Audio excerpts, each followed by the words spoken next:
Good evening and welcome back to Barchester. 2 episodes in 2 days. It's almost like old times. Chapter 17.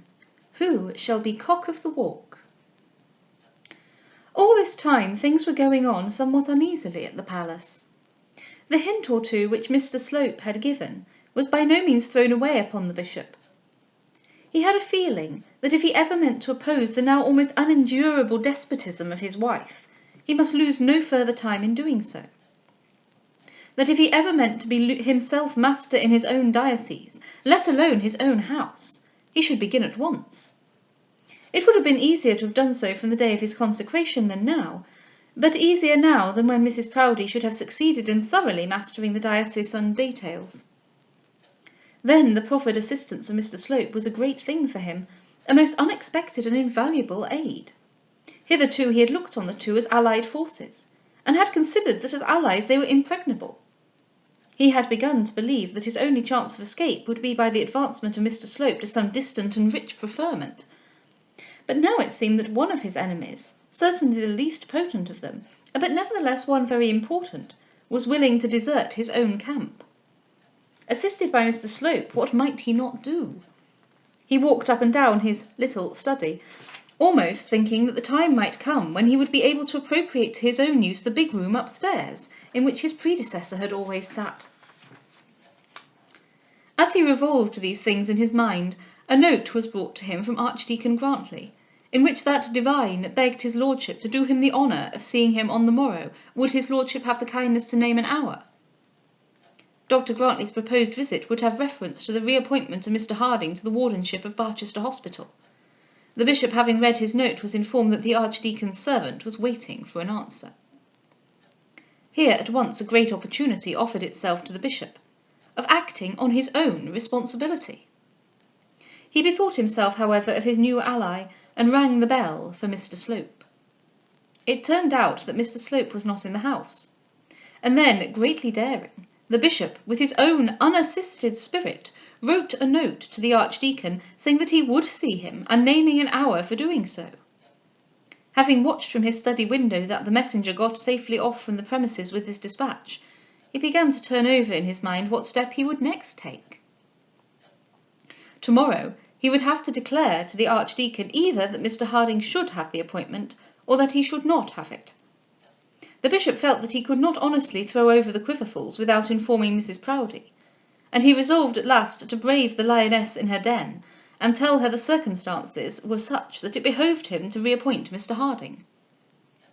He did not feel that he should at all derogate from his new courage by promising Mrs. Proudie that the very first piece of available preferment at his disposal should be given to Quiverful, to atone for the injury done to him.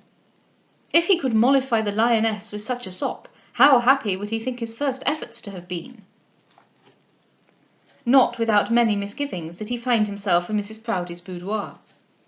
He had at first thought of sending for her, but it was not at all impossible that she might choose to take such a message amiss, and then also it might be some protection to him to have his daughters present at the interview. He found her sitting with her account books before her, nibbling the end of her pencil, evidently immersed in pecuniary difficulties, and harassed in mind by the multiplicity of palatial expenses and the heavy cost of episcopal grandeur. Her daughters were around her. Olivia was reading a novel, Augusta was crossing a note to her bosom friend in Baker Street, and Netta was working diminutive coach wheels for the bottom of a petticoat. If the bishop could get the better of his wife in her present mood, he would be a man indeed. He might then consider the victory his own for ever. After all, in such cases the matter between husband and wife stands much the same as it does between two boys at the same school, two cocks in the same yard, or two armies on the same continent. The conqueror once is generally the conqueror for ever after. The prestige of victory is everything. "My dear," began the bishop, if you are disengaged, I wished to speak to you." Mrs. Proudie put her pencil down carefully at the point to which she had dotted her figures, marked down in her memory the sum she had arrived at, and then looked up, sourly enough, into her helpmate's face. "If you are busy, another time will do as well," continued the bishop, whose courage, like Bob Acres, had oozed out, now that he found himself on the ground of battle.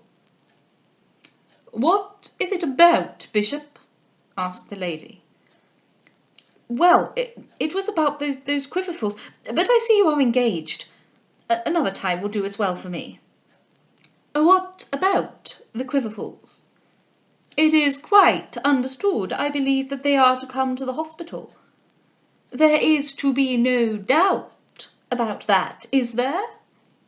And as she spoke, she kept her pencil sternly and vigorously fixed on the column of figures before her. "Why, my dear, there is a difficulty," said the bishop. "A difficulty?" said Mrs. Proudie. "What difficulty?" "The place has been promised to Mr. Quiverful, and of course we must have it. He has made all his arrangements. He has written for a curate for Puddingdale. He has spoken to the auctioneer about selling his farm, horses, and cows, and in all respects considers the place as his own. Of course he must have it." "Now, Bishop, look well to thyself, and call up all the manhood that is in thee. Think how much is at stake. If now thou art not true to thy guns, no Slope can hereafter aid thee.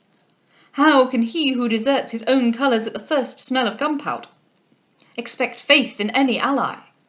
Thou thyself hast sought the battlefield. Fight out the battle manfully now thou art there. Courage, Bishop, courage! Frowns cannot kill, nor can sharp words break any bones. After all, the apron is thine own. She can appoint no wardens, give away no benefices, nominate no chaplains, and thou art but true to thyself. Up, man, and at her with a constant heart." Some little monitor within the bishop's breast so addressed him, but then there was another monitor there, which advised him differently, and as follows: "Remember, Bishop, she is a woman, and such a woman too, as thou well knowest. A battle of words with such a woman is the very mischief. Were it not better for thee to carry on this war, if it must be waged from behind thine own table in thine own study? Does not every cock fight best on his own dunghill? Thy daughters also are here, the pledges of thy love, the fruit of thy loins. Is it well that they should see thee in the hour of thy victory over their mother? Nay, is it well that they should see thee in the possible hour of thy defeat? Besides, hast thou not chosen thy opportunity with wonderful little skill, indeed with no touch of that sagacity for which thou art famous? Will it not turn out that thou art wrong in this matter, and thine enemy right, that thou hast actually pledged thyself in this matter of the hospital, and that thou wouldst turn upon thy wife because she requires from thee but the fulfilment of thy promise? Art thou not a Christian, Bishop, and is not thy word to be held sacred, whatever be the result?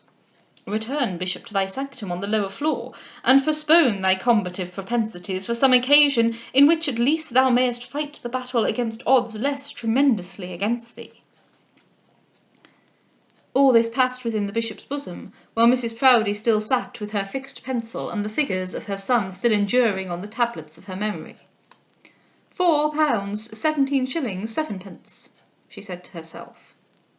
"Of course Mr. Quiverful must have the hospital," she said out loud to her lord. "Well, my dear, I merely wanted to suggest to you that Mr. Slope seems to think that if Mr. Harding be not appointed, a public feeling in the matter would be against us, and that the press might perhaps take it up." "Mr. Slope seems to think," said Mrs. Proudie, in a tone of voice which plainly showed the bishop that he was right in looking for a breach in that quarter. "And what has Mr. Slope to do with it? I hope, my lord, you are not going to allow yourself to be governed by a chaplain?" And now, in her eagerness, the lady lost her place in her account. "Certainly not, my dear. Nothing, I can assure you, is less probable.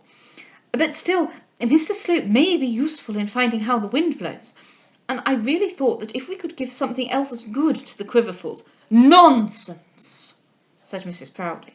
"It would be years before you could give them anything else that could suit them half as well. And as for the press of the public and all that, remember there are two ways of telling a story. If Mr. Harding is fool enough to tell his tale, we can also tell ours. The place was offered to him, and he refused it. It has now been given to someone else, and there's an end to it. At least I should think so." "Well, my dear, I rather believe you are right," said the bishop, and sneaking out of the room he went downstairs, troubled in his mind as to how he should receive the Archdeacon on the morrow. He felt himself not very well just at present, and began to consider that he might, not improbably, be detained in his room the next morning by an attack of bile. He was unfortunately very subject to bilious annoyances. "Mr. Slope, indeed! I'll slope him," said the indignant matron to her listening progeny. "I don't know what has come to Mr. Slope.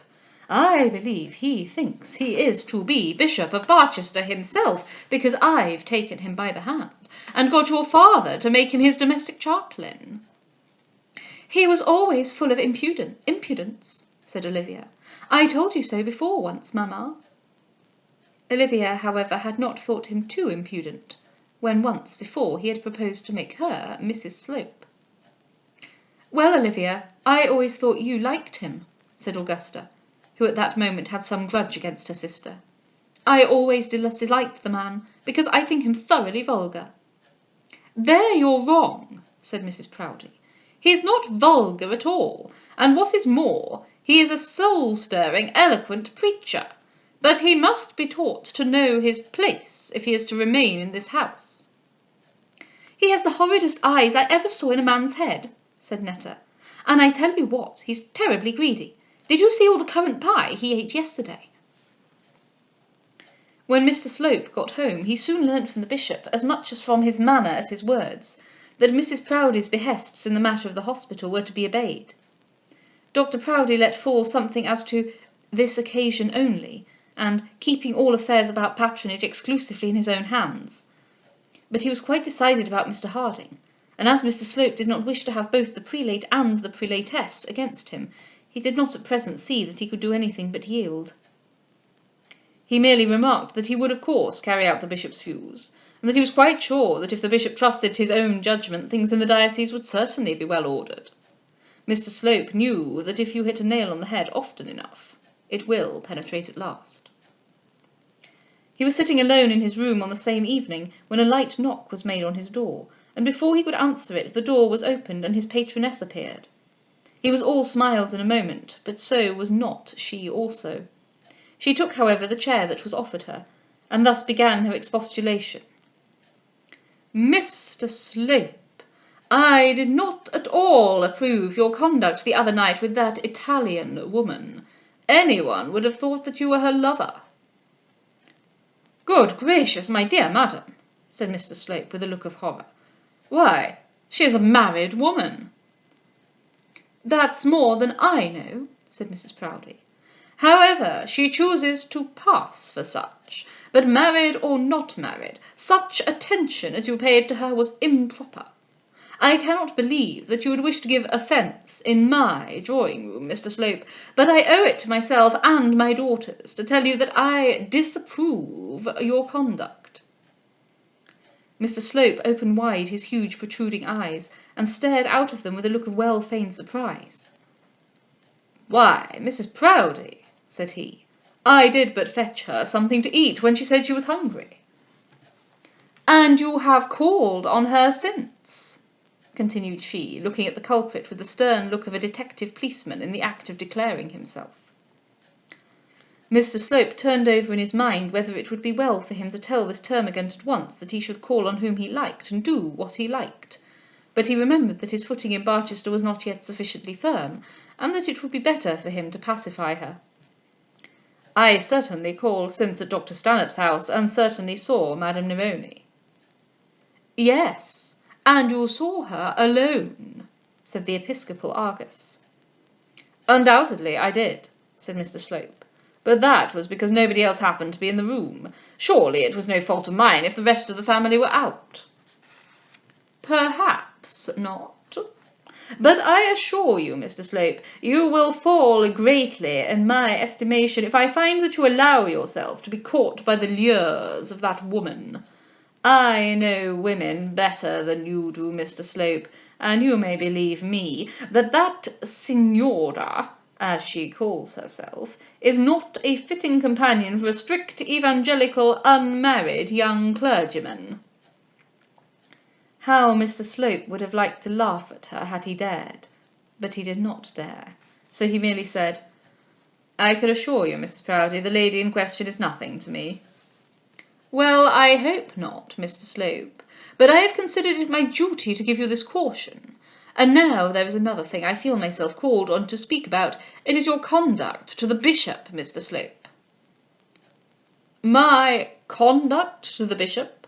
said he, now truly surprised and ignorant what the lady alluded to.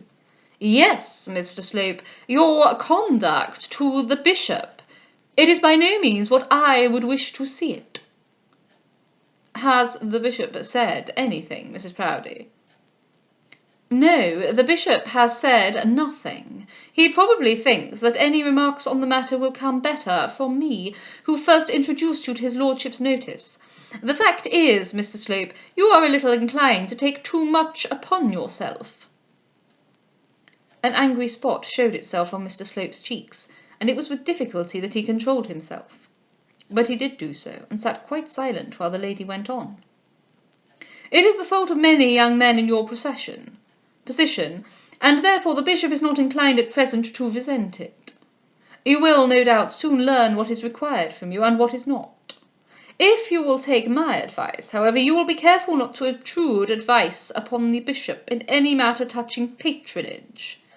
If his lordship wants advice, he knows where to look for it."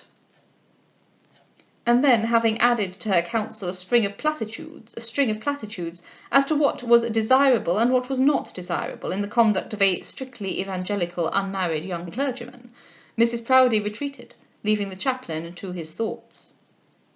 The upshot of his thoughts was this, that there certainly was not room in the diocese for the energies of both himself and Mrs. Proudie, and that it behoved him quickly to ascertain whether his energies or hers were to prevail. Have a good evening.